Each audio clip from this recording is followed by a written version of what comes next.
What does your favorite Epic the Musical song say about you according to a psychology graduate student? Part 15. We've been together for a while, you and I, and I've just been waiting for someone to ask for this song because it is one of my favorites.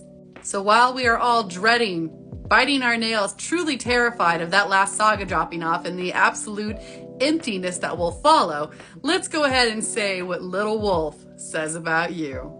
In camp number 1, I'm going to say this as ladylike as possible. The bi panic. The absolute sheer bi panic in this song. Because you see yourself as Telemachus and you are just surrounded by Aaron Alexander or Tegan Early. ¿Por qué no los dos? These incredible voices, these incredible performances that just trickle down your ears in the best way. Whether it is Aaron Alexander doing the entire, what you gonna do about it? Fight, little wolf, come for me kind of vibe that just makes you simultaneously scared and a little aroused. It is the mixture of scaroused that man is able to give people that just tickles you in the right way. And then on the other side, just when you think that you can't do anything more, here comes Tegan with the need some help. So if you're in camp 1, you are either part of the LGBTQ community or you are an ally. There is no way that you are straight and don't like my kind of people if you enjoy this song. I just refuse to believe it.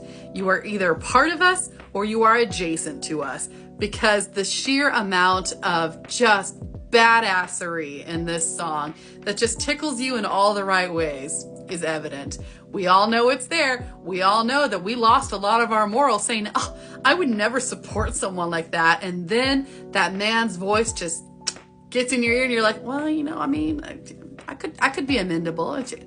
It's been 20 long years, honestly. And for those in Camp 1, I have a gift for you. Because it's almost Christmas, I'm going to announce something for you.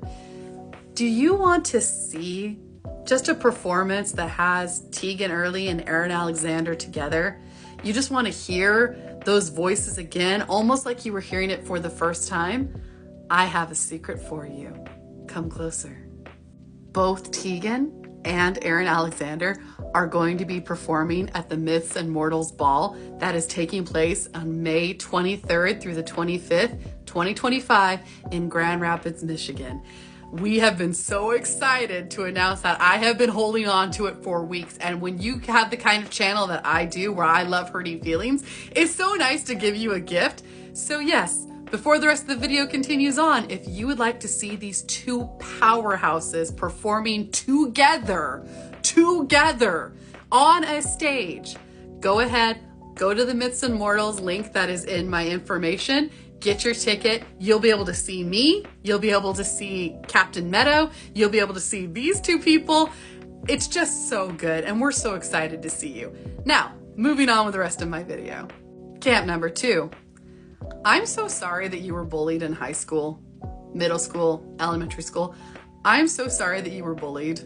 Sincerely, as someone who was viciously bullied when I was in school by mean girls, I understand exactly how it feels when you are just trying your best to stand up for what you believe in and someone keeps on knocking you down, and how much we wanted someone to come in and say, need some help? I've got your back.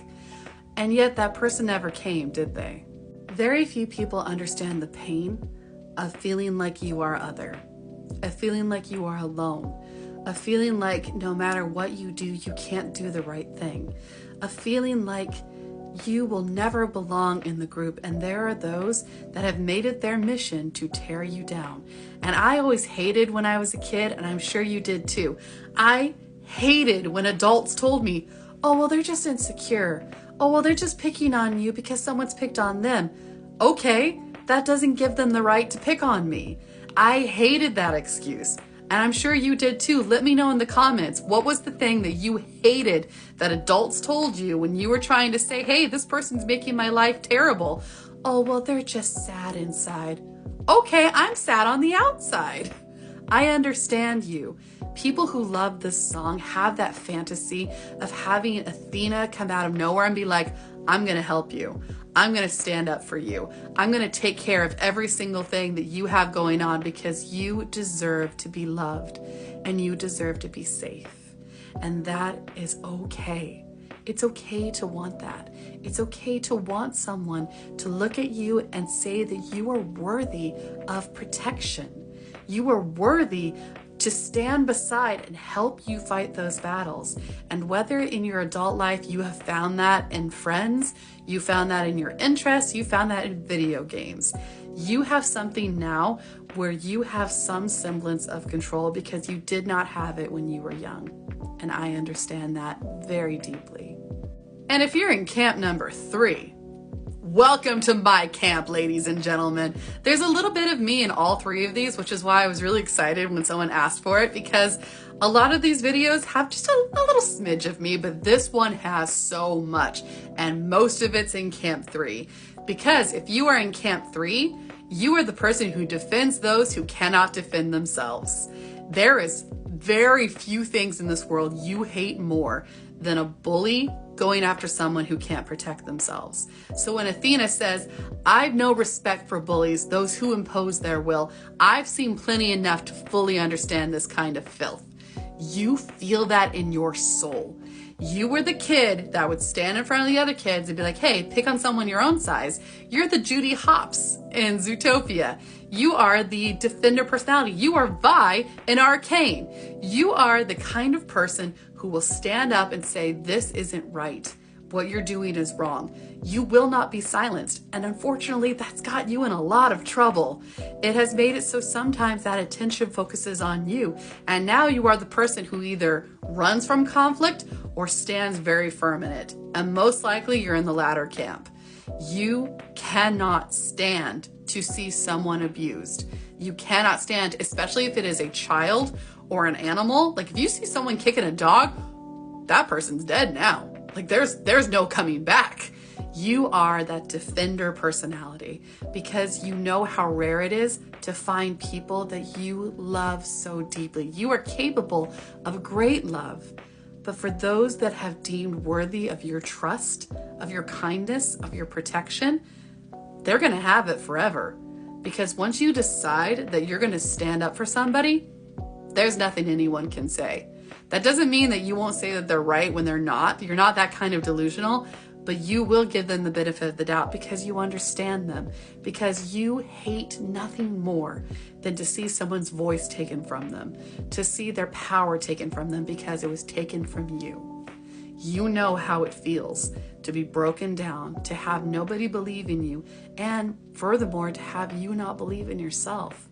You deserve so much more than what you have.